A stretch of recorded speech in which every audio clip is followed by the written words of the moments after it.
अगस्त का महीना खत्म होने वाला है और अब सितंबर की शुरुआत होने जा रही है। लेकिन सितंबर सिर्फ कैलेंडर बदलने का महीना नहीं है, इससे बहुत कुछ बदलता है। नमस्कार, मैं आपके साथ विभा उपाध्याय और आप देख रहे हैं न्यूज़ 18 बिहार झारखंड का डिजिटल प्लेटफॉर्म। 1 सितंबर 2026 से आपकी रोजमर्रा की जिंदगी से जुड़े कई अहम नियम और प्रक्रियाओं में बदलाव होने जा रहे हैं। इनमें कुछ बदलाव बैंकिंग से जुड़े हैं, कुछ गैस सिलेंडर से, कुछ टैक्स और कुछ आईटीआर से, जबकि कुछ बदलाव सीधे आपकी यात्रा और जेब पर असर डाल सकते हैं। कुछ नियम आपको राहत देंगे तो कुछ मामलों में अगर आपने समय रहते ज़रूरी काम पूरा नहीं किया तो आपको अतिरिक्त परेशानी या खर्च का सामना करना पड़ सकता है।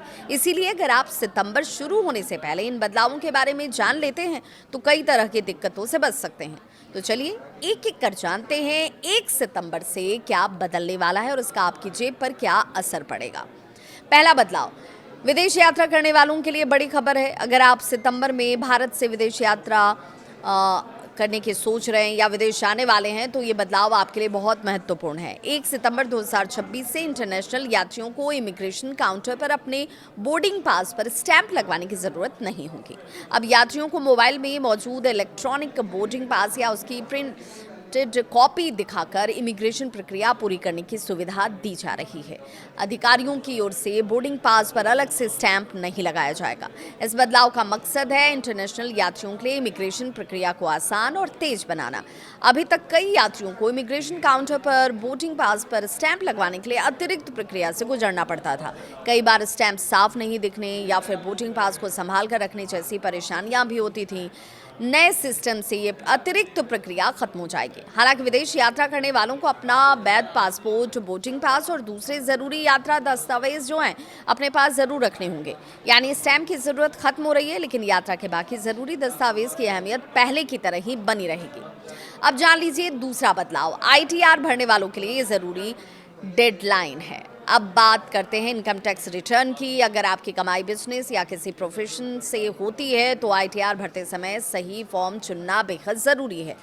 असेसमेंट ईयर 2026-27 के लिए जिन लोगों ने खातों का ऑडिट ज़रूरी जिन खातों के लिए और जिन लोगों के खातों का ऑडिट ज़रूरी नहीं है उनके लिए आईटीआर फाइल करने की डेडलाइन 31 अगस्त 2026 है। यानी अगस्त खत्म होने से पहले आपको अपना आईटीआर दाखिल करना ज़रूरी है। अब सवाल ये है कि किस व्यक्ति को कौन सा आईटीआर फॉर्म भरना है। मसलन आईटीआर 4 यानी कि सुगम फॉर्म उन लोगों के लिए जो अनुमानित टैक्स व्यवस्था यानी कि प्रिजम्पटिव टैक्सेशन स्कीम के तहत रिटर्न दाखिल करते हैं और पात्रता के तहत कारोबार से उनकी कुल आय 50 लाख रुपए तक है। वहीं आईटीआर 3 उन लोगों के लिए है जो आईटीआर 4 के दायरे में नहीं आते। उदाहरण के तौर पर जिनकी आय 50 लाख रुपए से ज़्यादा है, जो अपने खातों का पूरा हिसाब रखते हैं या एफएनओ यानी कि फ्यूचर्स एंड ऑप्शंस में ट्रेडिंग करते हैं, उनके लिए अलग नियम लागू होते हैं। इसलिए सिर्फ आईटीआर भरना ही काफ़ी नहीं है, सही फॉर्म चुनना भी उतना ही ज़रूरी है। अगर आपने अभी तक आईटीआर अपना फाइल नहीं किया है तो आप इस कैटेगरी में आते हैं। आखिरी तारीख का इंतज़ार करने के बजाय समय रहते फटाफट अपना रिटर्न फाइल कर देना बेहतर होगा, क्योंकि डेडलाइन निकलने के बाद आपको अतिरिक्त शुल्क या दूसरी टैक्स संबंधी परेशानी उठानी पड़ सकती है। तीसरा बदलाव बड़ी एफडी वालों के लिए बैंकिंग नियम से जुड़े हुए हैं। अब बैंक की एफडी यानी कि फिक्स्ड डिपॉजिट से जुड़े बदलाव ये है कि उन लोगों पर इसका असर महत्वपूर्ण तौर पर पड़ेगा जो बैंक में बहुत बड़ी रकम की एफडी रखते हैं। नए नियम के तहत 3 करोड़ रुपए या उससे ज़्यादा की बड़ी जमा राशि पर बैंक को ब्याज दर की जानकारी अपनी वेबसाइट पर हर कारोबारी दिन यानी कि सुबह 10 बजे से लेकर 10:10 तक उपलब्ध करानी होगी।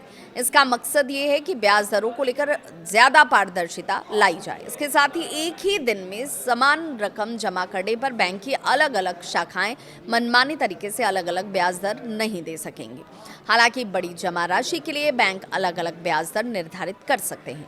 यहाँ एक बहुत ज़रूरी बात ये है कि ये बदलाव 1 सितंबर से नहीं बल्कि 1 अक्टूबर 2026 से लागू होंगे। यानी सितंबर में आपको इस बदलाव की जानकारी रखनी चाहिए, लेकिन नया नियम अक्टूबर से प्रभावी होगा। छोटी एफडी कराने वाले आम ग्राहकों पर इस बदलाव का सीधा असर ज्यादा नहीं पड़ेगा, लेकिन जिन लोगों के बैंक में करोड़ों रुपए की बड़ी रकम जमा है उनके लिए बदलाव तो महत्वपूर्ण हो ही जाता है। चौथा बदलाव है एलपीजी ई केवाईसी की डेडलाइन से जुड़ी हुई। जी हाँ, रसोई गैस की बात भी कर लेते हैं। अगर आपके घर में घरेलू एलपीजी कनेक्शन है और आपने अभी तक ई-केवाईसी या आधार बायोमेट्रिक वेरिफिकेशन पूरा नहीं किया है, तो ये खबर आपके लिए बहुत ज़्यादा महत्वपूर्ण हो जाती है। जिन लोगों ने 23 अगस्त तक एलपीजी ई-केवाईसी पूरा नहीं किया था, उनके लिए समय सीमा बढ़ाकर 31 अगस्त 2026 कर दी गई है। यानी आपके पास अब ज़्यादा समय नहीं है। अगर आपने अभी तक ये प्रक्रिया पूरी नहीं की, तो 31 अगस्त तक इसे पूरा कर लेना ज़रूरी होगा, क्योंकि तय प्रक्रिया पूरी नहीं होने पर घरेलू दर पर एलपीजी सिलेंडर मिलने में आपको परेशानी हो सकती है। इंडियन ऑयल, हिंदुस्तान पेट्रोलियम और भारत पेट्रोलियम जैसी तेल कंपनियों की ओर से भी उपभोक्ताओं को ई-केवाईसी पूरा करने की जानकारी दी जा रही है। कुछ उपभोक्ताओं को इस संबंध में मैसेज के जरिए सूचना मिल सकती है। इसलिए अगर आपके मोबाइल पर एलपीजी ई-केवाईसी से जुड़ा कोई भी आधिकारिक संदेश आया है तो उसे नज़रअंदाज न करें। अगस्त खत्म होने से पहले अपना ई-केवाईसी स्टेटस जरूर चेक कर लें। इससे आगे चलकर सिलेंडर बुकिंग या सब्सिडी से जुड़ी हुई किसी संभावित परेशानी से आप बच सकते हैं। पांचवा बड़ा बदलाव एलपीजी सिलेंडर की कीमत से जुड़ा हुआ है।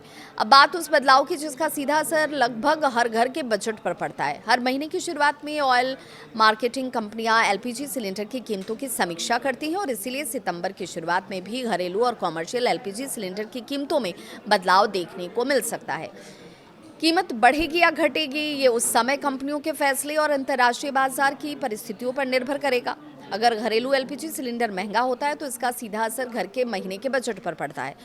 वहीं कॉमर्शियल सिलेंडर की कीमतों में बदलाव का असर होटल, रेस्टोरेंट, ढाबे और दूसरे कारोबार पर पड़ सकता है और इसलिए 1 सितंबर को नई एलपीजी कीमतों पर नजर रखना जरूरी होगा। छठा बदलाव है बैंक एफडी के ब्याज दरों पर। सितंबर में बैंकिंग सेक्टर से जुड़ा एक और महत्वपूर्ण मुद्दा एफडी के ब्याज दर से जुड़े हुए है।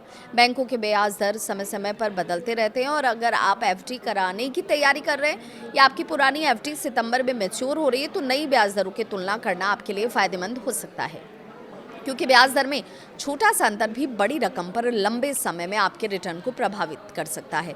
इसलिए एफडी को सिर्फ उसी बैंक में रिन्यू कराने के बजाय अलग अलग बैंकों की नई दरों और शर्तों को देखना समझदारी पूर्ण होगा। सातवां बदलाव है ईटीएफ और हवाई यात्रा पर इसका असर। हवाई यात्रा की बात कर लें तो हर महीने की शुरुआत में एविएशन टरबाइन फ्यूल यानी कि एटीएफ की कीमतों में भी बदलाव हो सकता है। एटीएफ की कीमतों का असर एयरलाइंस की लागत पर पड़ता है और इसका प्रभाव आगे चलकर हवाई किराए पर भी पड़ जाता है। हालांकि टिकट की कीमत सिर्फ एटीएफ पर निर्भर नहीं करता। एयरलाइन की डिमांड, रूट, सीटों की उपलब्धता और दूसरे कई कारक भी इसके किराए को प्रभावित करते हैं और इसलिए अगर आप सितंबर में फ्लाइट से यात्रा करने वाले हैं तो टिकट बुक करने से पहले किराए की तुलना जरूर कर लीजिएगा। आठवां बदलाव है एटीएम चार्ज पर नजर। एटीएम से जुड़े शुल्कों में भी बदलाव की संभावना पर नजर रखनी होगी। बैंक और कार्ड नेटवर्क के नियम के तहत तय सीमा से ज्यादा एटीएम ट्रांजैक्शन करने पर ग्राहकों को शुल्क देना पड़ सकता है और इसीलिए अपने बैंक के मौजूदा एटीएम चार्ज और फ्री ट्रांजैक्शंस की सीमा को जरूर जांच लें। खासकर अगर आप बार बार दूसरे बैंक के एटीएम का इस्तेमाल करते हैं तो अतिरिक्त शुल्क से बचने के लिए इस बात का ध्यान रखना जरूरी है। तो सितंबर शुरू होने से पहले क्या करें, अब पूरी खबर को एक बार फिर से शॉर्ट में समझ लीजिए। पहली बात तो ये कि 1 सितंबर से भारत से विदेश आने वाले यात्रियों के लिए बोर्डिंग पास पर इमिग्रेशन स्टैम्प की ज़रूरत नहीं होगी। दूसरी बात, जिन लोगों को ऑडिट की ज़रूरत नहीं है उनके लिए असेसमेंट ईयर 2026-27 का आईटीआर दाखिल करने की डेडलाइन 31 अगस्त है। तीसरी बात, 3 करोड़ रुपए या उससे ज़्यादा की बड़ी एफडी से जुड़े नए पारदर्शिता नियम 1 अक्टूबर से लागू होंगे और इसीलिए अभी से इसकी जानकारी रखना ज़रूरी है। चौथी और सबसे ज़रूरी बात, अगर आपने एलपीजी कनेक्शंस का ई-केवाईसी नहीं कराया तो 31 अगस्त तक इसे पूरा कर लें। इसके बाद सितंबर की शुरुआत में एलपीजी सिलेंडर की कीमत, एफडी ब्याज दर, एटीएफ और एटीएम से जुड़े चार्ज में होने वाले संभावित बदलावों पर भी नजर रखें। याद रखिए, नया महीना सिर्फ नई तारीख नहीं लाता बल्कि कई नए नियम और बदलाव भी लेकर आता है। इन बदलावों की जानकारी पहले से होगी तो आप अपने खर्च, बचत, जरूरी दस्तावेजों से जुड़े फैसले बेहतर तरीके से ले पाएंगे और इसीलिए सितंबर शुरू होने से पहले अपने ज़रूरी कामों की लिस्ट चेक करें, डेडलाइन वाले काम समय पर पूरा कर लें और किसी भी अतिरिक्त शुल्क या परेशानी से बचें। अगर आपको ये जानकारी उपयोगी लगी हो तो वीडियो को लाइक करें, अपने परिवार और दोस्तों के साथ शेयर करें और ऐसे ही काम की खबरों के लिए हमें फॉलो करना बिल्कुल ना भूलें।